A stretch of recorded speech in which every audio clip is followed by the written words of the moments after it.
บานที่ต้นดอกจานสาบานต่อสารเอาไว้ถ้าใครทำผิดให้มีอันเป็นไปวันที่หากได้สองเฮาน้ำตาไหลนอง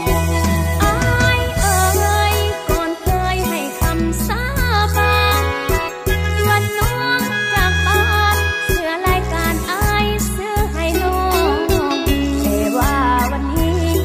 โทษทีที่เขาแต่งน้องเอาใจพ่อแม่ของน้องอายบ่ต้องให้เสียใจน้องเอ๋ยบ่เป็นอย่างผิดคำสาบานสักขีที่งานดอกจานบานแล้วสิโคงอวยถ้าใครทำผิดให้ฟ้านั้นพาหัวควายอายสุดคนหวยย่านป่วยนั้นได้หากรรมสาบานต่อสารน้องจำได้ดีต้องขอโทษทีน้องมีเหลือความจำเป็นพ่อแม่เป็นหนี้หลายปีมีแต่หลายเส้น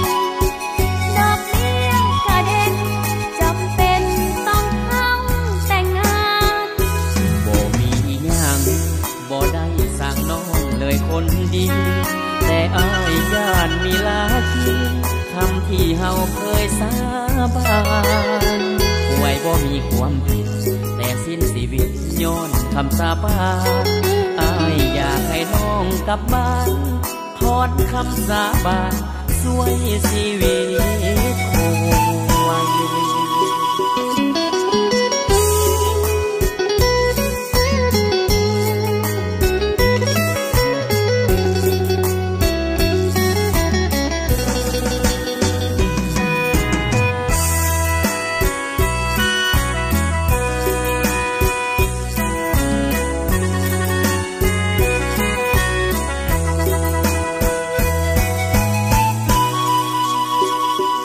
น้องเอ๋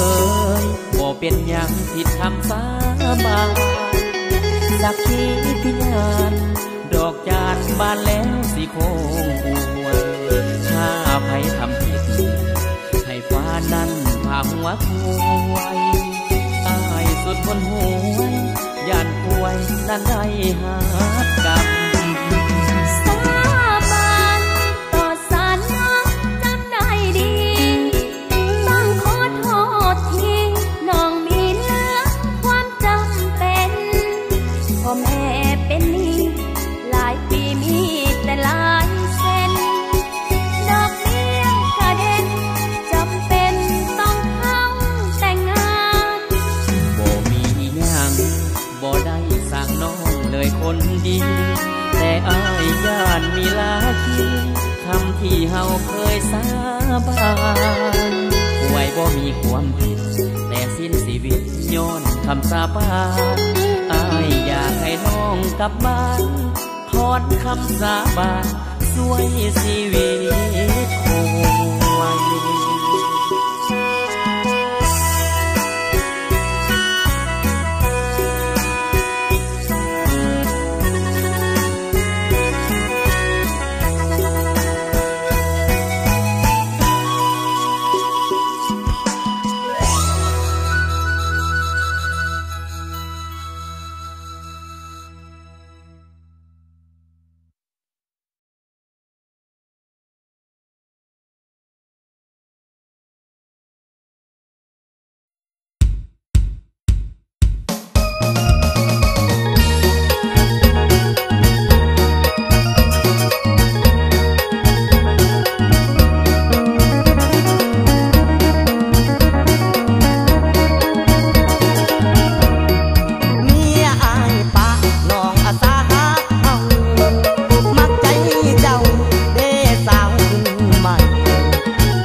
KDS โปรโมชั่นเมืองขมวนขอฝากอัลบั้มสุดใหม่ศิลปินเสียงระฆัง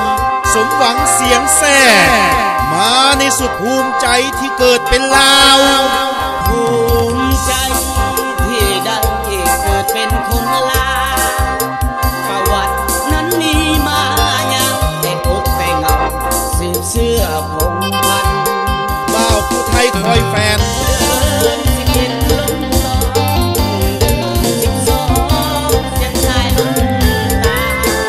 เพลงลาสาวคู่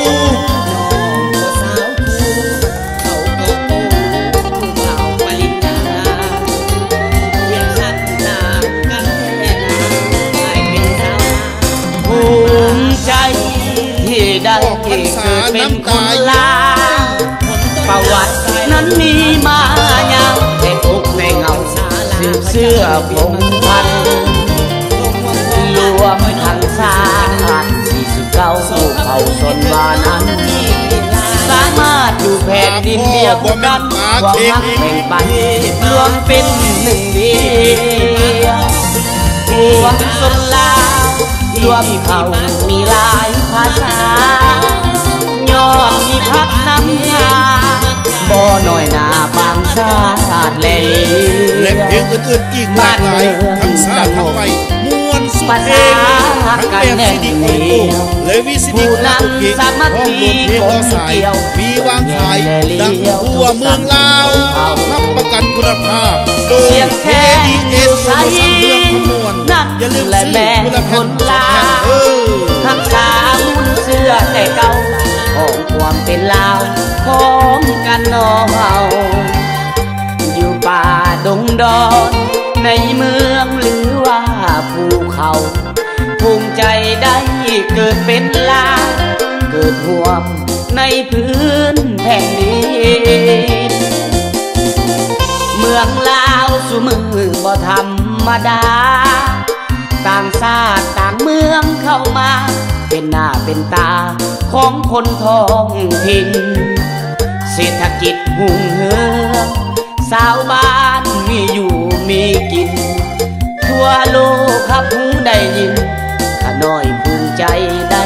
เกิดเป็นลาว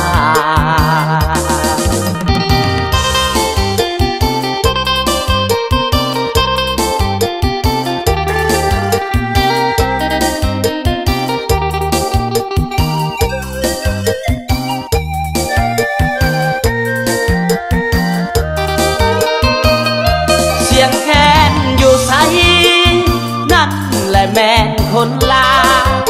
รักษามุนเสื้อแต่เก่าของความเป็นลาวพร้อมกันนอเฮาอยู่ป่าดงดอนในเมืองหรือว่าภูเขาภูมิใจได้เกิดเป็นลาวเกิดห่วงในพื้นแผ่นดินเมืองลาวสู่มือบ่ธรรมดาต่างชาติต่างเมืองเข้ามาเป็นหน้าเป็นตาของคนท้องถิ่นเศรษฐกิจหุ่งเฮืองสาวบ้านมีอยู่มีกินทั่วโลกครับผู้ได้ยินข้าน้อยภูมิใจได้เกิดเป็นลาวทั่วโลกครับผู้ได้ยินพวกเราภูมิใจได้เกิดเป็นลาว